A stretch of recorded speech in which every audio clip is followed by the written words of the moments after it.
What is going on, Governor? Chisgule here, and today we're going to do a full commander guide on Leonidas.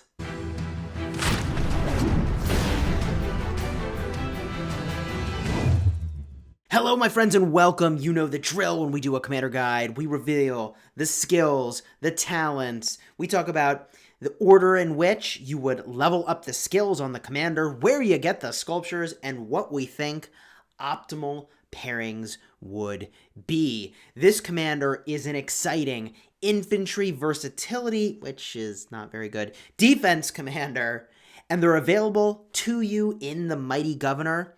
Let's get right into the mix, looking at the skills. The first skill on the King of Sparta increases the health of troops led by Leonidas by a max of 30% for 3 seconds. So you get some amount of boost to the staying power of your march for that time, and it deals damage to up to 3 targets in a fan-shaped area. Now, I like commanders that do AoE. This means they're going to be really good in Sunset Canyon and really good potentially in the open field.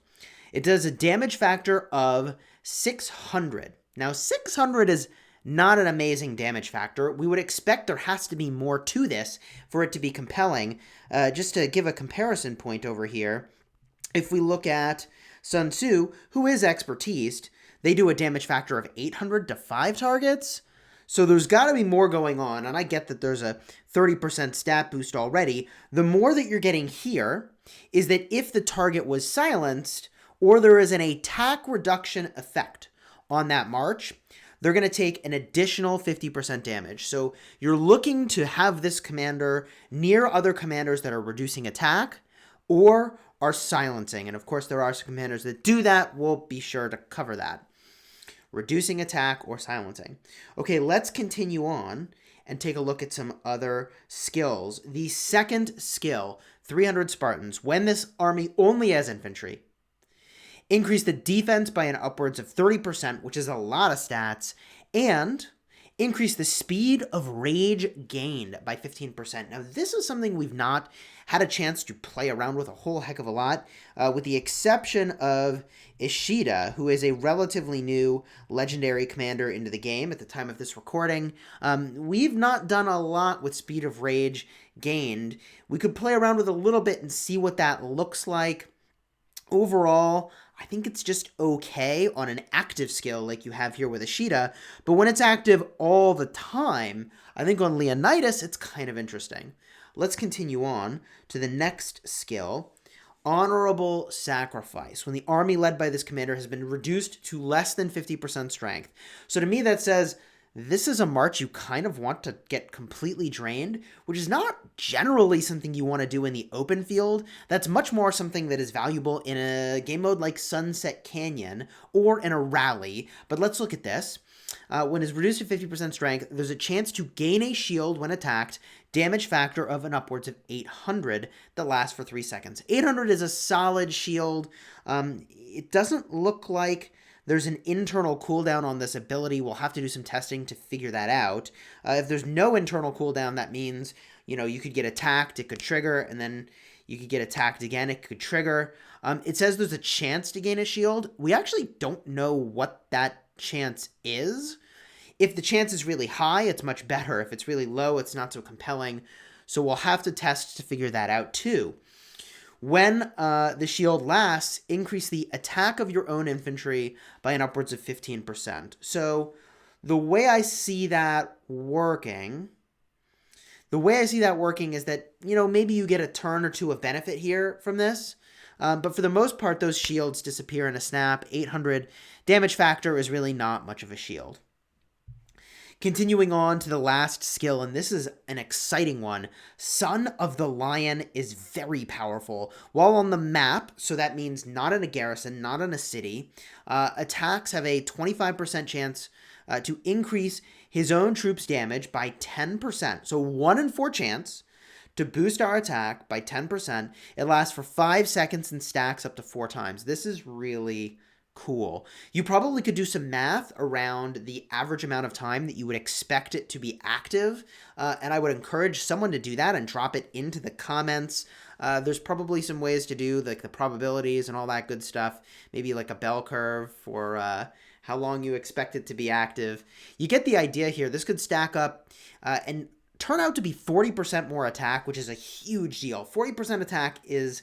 Actually, it's not attack, it's damage, is a lot. I think this could be very promising. The thing that leaves me a little bit confused is the expertise skill, Battle of Thermopylae. When the army led by this commander is reduced to less than 10% strength, increase all damage dealt by 400%, and increase damage reduction by 50%, and it lasts for 10 seconds. This effect can trigger only once per hour after the army has left the city. This is good in Canyon when you don't care about taking wounds. This is good in the open field if you're sending a march really far away and you're not worried about what's going to happen to it. You expect it to die. But we struggle to find other great uses for this. The other place where this could be interesting is in a rally. But in a rally, is it really great to have this ability for 10 seconds when you could have an expertise skill that lasts for the entirety of the fight? I find myself struggling with that a little bit as to where exactly this is exceptional. My only sense of where you'll get use of this all the time is in Sunset Canyon. So it could be that this commander is sort of really designed for Canyon. We'll have to get a look at the talents to further assess that. Let's look now at those talents. This is an infantry, versatility, and defense commander. We've seen a lot of infantry commanders that have the defense tree at the legendary tier. That includes Richard I, that includes Charles Martel, and the thing that is different here is the versatility tree. Now, I'll pull up the versatility tree for just a moment on a commander here, just to point out that there's really no world, I think, in which these talents would be useful to you. You want to specialize in whatever it is that you're doing. In this case, I doubt that you're using your Leonidas for gathering. That's not compelling. You're not... I mean, I guess this talent over here, reducing damage taken from watchtowers, if you were, like, swarming a city, that could be a thing. I mean, I just find myself wholly unexcited by what is available to you in the versatility tree. This is not where I would be putting points. So because of that, we can look at a commander like Charles Martel, and I've actually prepared a couple builds for you using the infantry tree and the defense tree, which are the two trees you would have on Leonidas. The first build I want to show you is a pretty standard Leonidas open field build. This is a build where you are going for the march speed so you can get around. You got to travel great distances. You're not going to want to leave home without that. We also went and we picked up balance, which is a talent that I have mixed feelings about. You're reducing your own damage to substantially reduce the amount of damage that you take. It's possible that those talents should simply be in no weakness, which doesn't reduce the damage you take quite as much, but doesn't have a downside either. You could then drop your one extra point into the health or defense of your infantry instead of going out on this branch. You can see here we put 2 points into increasing our march speed, which we thought was going to be really significant in traveling for the open field. And we did make our way down to loose formation to reduce the amount of skill damage that we're taking, and also to increase our counterattack damage, which is super important in the open field. It is conceivable you could do some variations of this build where you go for medicinal supplies, but I really wouldn't leave home without Master Armor, which is so good we often forget to talk about it. And I also think that Burning Blood is very good in case you get swarmed. You'll generate lots of rage, and because Leonidas increases the speed of rage gain, this is something you're going to want to have. Another build that we put together is one in which we don't care about march speed on Leonidas. Here is that build. We've picked up as far as we could go in the infantry tree without getting the march speed off on the right side of the tree. We wanted to avoid that, for instance, in a game mode like Sunset Canyon, where you don't care about the march speed. We did want to get strong of body because that offers us 6% more infantry health for 3 points. And we do really like hold the line because you're going to control the fact that this march will have full infantry in it. I suppose you could use this for a rally too, although I don't know why you would use this commander as a rally leader. And this skill we think is pretty good. The other variation of this build that you could do is you could move some of these points that are off to the side. For instance, you could take balance and the defense point that we put over here and drop all 5 into Desperate Elegy. This is a skill that we don't really do much with, or I suppose talent. When the army has been reduced below 30% strength, you get a huge boost in your rage gen. This, I think, is interesting because there might be synergy with the second skill, influencing speed of rage gen. I think this is interesting because you might be sending this march to die anyways, and so getting a boost here could be compelling. I'm not entirely sure what we think of Desperate Elegy, and I think in order to better evaluate this, we need to look at which commanders you ultimately should be pairing up with and to see what our options are. So let's jump back now, and let's summon our Leonidas, because, man, then we can show you, well, I guess this says coming soon. It should say over here that they come from Mighty Governor, but that's fine. Let's summon this commander. Bada boom. Writer of History has popped. We're definitely going to buy that. We'll take care of that in a moment when we're not recording. Here we go. Leonidas added to the collection. And if you're skilling up this commander, I would definitely recommend that you max this first skill before you proceed. The next question is, do you work on the second skill, which is going to influence speed of rage gain, which I think is really good, or do you go right for the last skill, which might be one of the most impactful this commander has? I'm really torn here. If you think that you're not going to spend a lot of time below 50% health, then I definitely would max the first skill, max the second skill, and then unlock the fourth skill. That would be the way to do that. If you are sending this commander to die, you could go 5-1-1-1 and then apply the skills. But in general, I think I'm leaning more toward the plan of max the first, max the second, and then advance up to the final skill, because I think that damage boost could be really good. You could see that go, I mean, at baseline, 1 talent point, just for having it, you could get an upwards of 20% damage boost. With 2 points, it's 24%. With 3 points, it's 28%. I don't know. 30% damage boost versus what do we get here? Slightly improving the shield and slightly improving the attack while the shield is up? That doesn't seem very exciting to me. But this will all depend on how frequently this shield fires off. That could change everything. That could change everything. Let's do this. We're going to review the pairings, and then we're going to take them to the open field and show you what the skill animation looks like. Starting from the top, if you were using Leonidas as a primary or even a secondary, I suppose, I think you'd want to use them as a primary and then Esong as a secondary. You're going to boost your damage a lot, a whole heck of a lot. I think it's a cute idea. Also, the speed of rage gen here is really good, but I think there are better commanders than Esong at the legendary tier. Even though they both do AoE, and even though I'm interested in what they're both doing, Esong can go into a lot of places, so there's probably something better for infantry specifically. I think that Richard I is a fascinating secondary commander. The reason that I think they're interesting as a secondary commander is that they're going to add a lot of tankiness to this march, so it'll have staying power. Once it gets below that 50% march, they're going to be doing a lot of healing to sort of hang around for a while. I think this is a fascinating pair. Even though there's not healing synergy, the healing and shielding will give staying power to a march that I think is going to be pretty powerful in that open field capacity. Continuing on, Charles Martel is doing something similar, either as a primary or a secondary. In general, by the way, I don't love leveling up versatility commanders because they've got fewer talent trees to work with. A commander like Martel as a primary has a lot more options for you and the exact same talent trees here.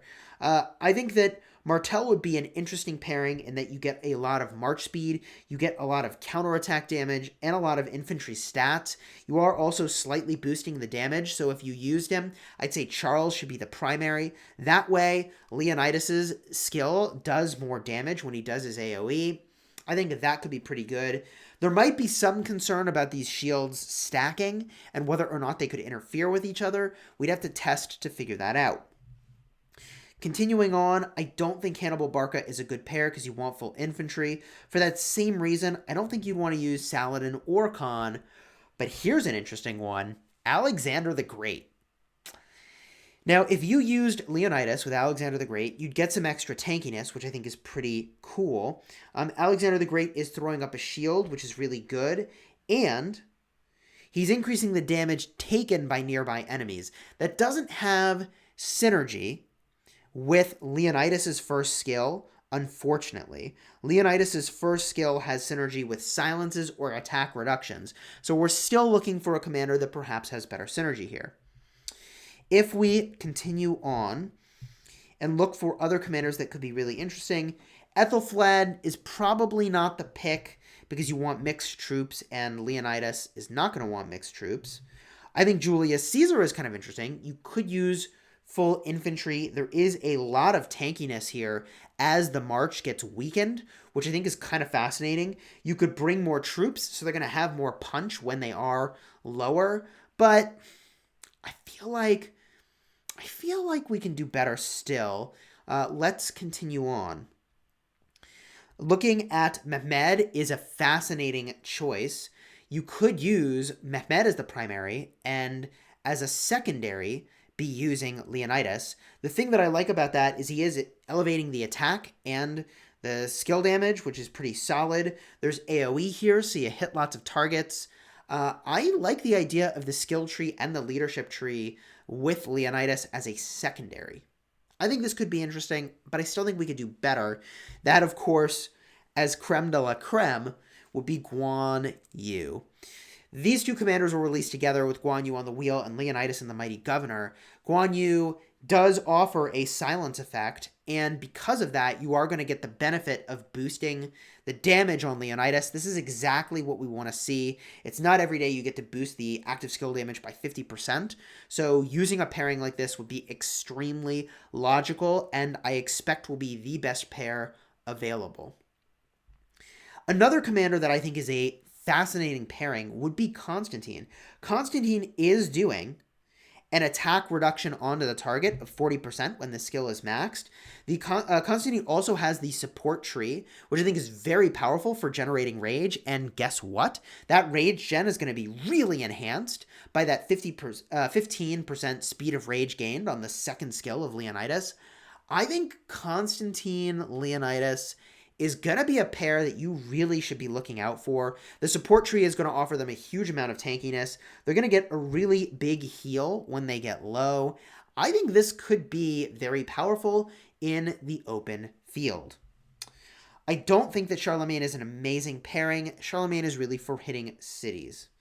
So at the legendary tier, my number one pick here is going to be Guan Yu, followed by Constantine. I think those could be really compelling.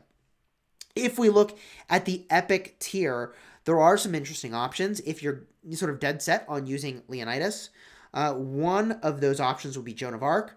Joan of Arc is going to generate a lot of rage, and the speed of rage gained is going to go up from Leonidas. That could be really interesting in offering a lot of buffing for your allies. Perhaps. Don't know. I think that Sun Tzu is an obvious exceptional pairing. I think Sun Tzu is a better commander to have available to you as a primary because he's got the garrison tree instead of the versatility tree. This commander is amazing to invest in anyways. I mean, it's really doing everything that I want, except an attack reduction, unfortunately. A commander that is offering an attack reduction at the epic tier is Boudicca. Boudicca does an attack reduction over here, and that attack reduction lasts for 2 seconds. That is long enough for Leonidas' skill to hit and take advantage of it. So I think Boudicca as a primary with a Leonidas secondary could be okay. I'm not saying it's great, but if you're bringing infantry, it could be interesting. The last commander that we could look at the epic tier is Ulgi Mundok. Maybe there was one other commander. Ulgi is all about infantry. He does make the army really hit hard if you're getting swarmed, and doubling your damage is really compelling, even though there's sort of a low chance that that happens. He is offering a huge amount of stats, which I like for your infantry, and he is making it so that the target does take more damage by virtue of reducing their defense. There isn't synergy, however, with the first skill, with like the silence or the attack reduction. So I think it's just okay. By the way, I think Osman could be kind of interesting. It's kind of like a mini Freddy. I don't think it's as good as the other choices that we have mentioned. Whew. So that covers this commander. We got to go take them for a spin in the open field and check out what this active skill looks like, because I think it could be really, really sweet. Let's go do that now. We're going to take, I don't know, who do we want to pair up here? Who do we want to pair up? Do I want to use him as a primary or a secondary? Does it matter? Does it even matter? I suppose we could use a Guan Yu, because why not? And Leonidas. Where you at, buddy? Guan Yu, Leo. We'll bring infantry. There we go. And let's hit this barb and get a look here. In fact, I'm going to bring T4 infantry instead of T5, because that's going to give us an opportunity to see the skill fire off a bit more frequently. Let me do that real quick. We get our Guan, who's looking pretty solid. And we get our Leonidas. Line that up. We'll use some T4 long swordsmen. Here we go. And let's get a look at these active skills. These are the commanders that we think were really made for each other to do huge amounts of AoE damage as a pairing and offer some amount of sustain. And I feel like they're most optimized for Canyon, which, I don't know, in some ways Canyon matters, but in some ways it doesn't, because it's the one game mode where, like, if you lose, you don't actually really lose anything. Here we go. The active skill fires. It looks pretty cool with the dragon, and oh baby, that's sweet. The Spartans with the shields and the spears. Let's show that again. There is Leonidas. There. Woo, that's cool. I mean, that's pretty cool. That is pretty cool. The dragon and those spears, baby. Wow, I like it. I like it. I feel like the animations of Attila and this commander look so cool and similar. They look so cool and similar. Now, in terms of the damage factor, we've only got 1 point on the first skill here, which, like, what do we do? 584 damage? Not much to write home about. And then the other damage, the 290-something, is the extra damage from the target being silenced. It looks like it's splitting those two numbers out. All right. We'll send them back home. Hopefully you enjoyed this video about Leonidas. In general, I think they're going to be very powerful with Guan Yu. Are they going to be meta-defining? I'm not so sure. I think that they're going to be really good in the open field. I think they're going to be stellar in Canyon, especially as a pair. But I don't know that they're going to be amazing for rallies. They're certainly not amazing for defenses. And as someone that is focused on, rallying and defending, I'm not sure that this is the jam. With that said, I've always underestimated new commanders when they enter into the game. I underestimated Alexander the Great, and I will call out that Guan Yu is a commander that gets bonuses for hitting garrisons. So this pairing could be deceptively good. If you want to see my full evaluation of where these commanders fall into the entire meta, I've put a card up in the top for my legendary tier list for January of 2020. Also, be sure to check out my Guan Yu guide if this is a commander you're thinking about investing in. Card will be up in the top for Guan Yu. And, if you're using Leonidas and Guan Yu and have some reports, I'd love to see them.